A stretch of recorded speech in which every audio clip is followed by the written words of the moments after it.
ओ लिख दी तेरे ना जिंदड़ी जानिए बस रहना। নেওয়ার পরে 1 কাপ লিকুইড দুধ, তারপর ইস্ট। নান রুটি করতে হলে ইস্টটা খুব বেশি প্রয়োজন। পরিমাণ মতো তেল,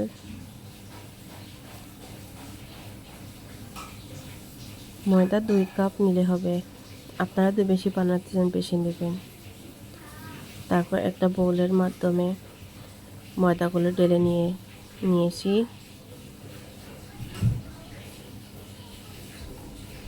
নেওয়ার পরে তার মধ্যে পরিমাণ মতো লবণ দিয়েছি।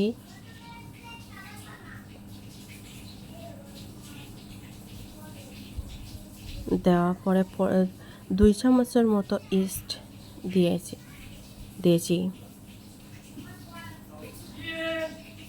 ইস্ট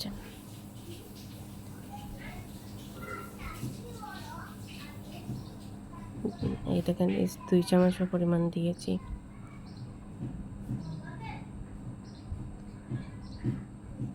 তারপর ভালোভাবে মিশিয়ে নেব ইস্ট, লবণ, ময়দাগুলো।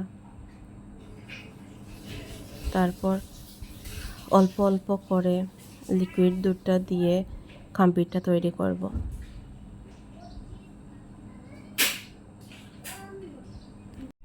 তারপর আলতো হাতে এগুলো মাখিয়ে নিব, ডোটা তৈরি করব।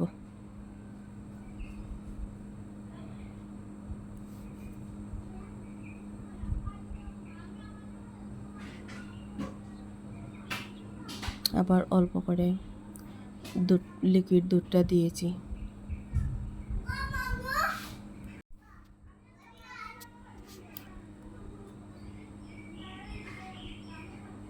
এই দেখেন, ডোটা রেডি হয়েছে।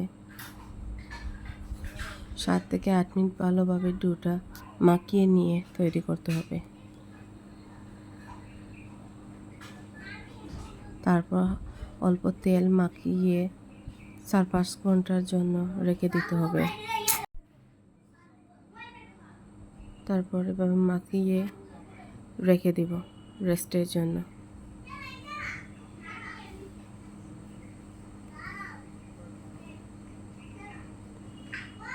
তারপর 3-4 ঘন্টা পরে এসে ডোটা দেখেন ডাবল হয়ে গেছে। এই দেখেন কত সফট হয়েছে।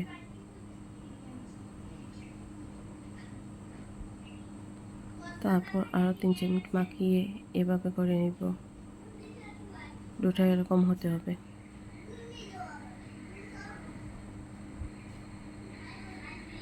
তাহলে নান রুটিটা হতে সুন্দর হবে।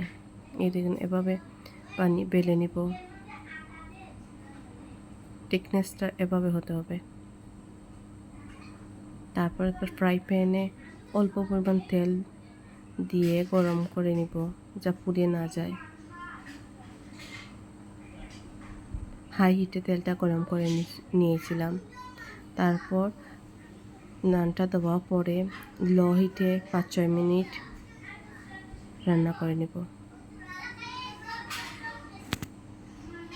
এই তো দেখেন, নানটা হয়ে গেছে আর কত সফট হয়েছে।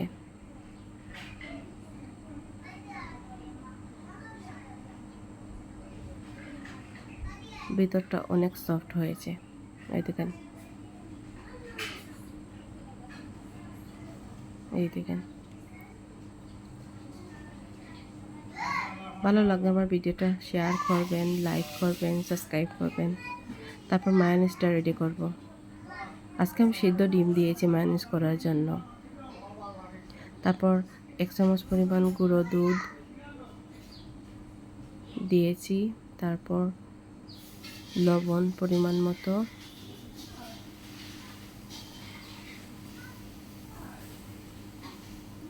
তারপর 1 চামচের পরিমাণ চিনি দিয়েছি।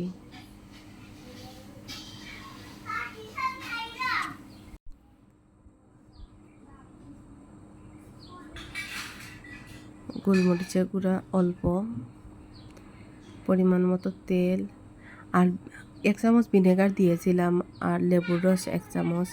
এগুলা ভিডিওতে রেকর্ড করতে ভুলে গিয়েছিলাম। তারপরে এই দেখেন আমার মায়োনিজটা কত সফট, কত ইয়ামি হয়েছে। এবার বাসায় অল্প উপকরণ দিয়ে নান মায়োনিজটা রেডি করতে পারবেন দোকানের মতো। সবাই আমার চ্যানেলটা সাবস্ক্রাইব করবেন, ভালো লাগলে শেয়ার করবেন। ধন্যবাদ।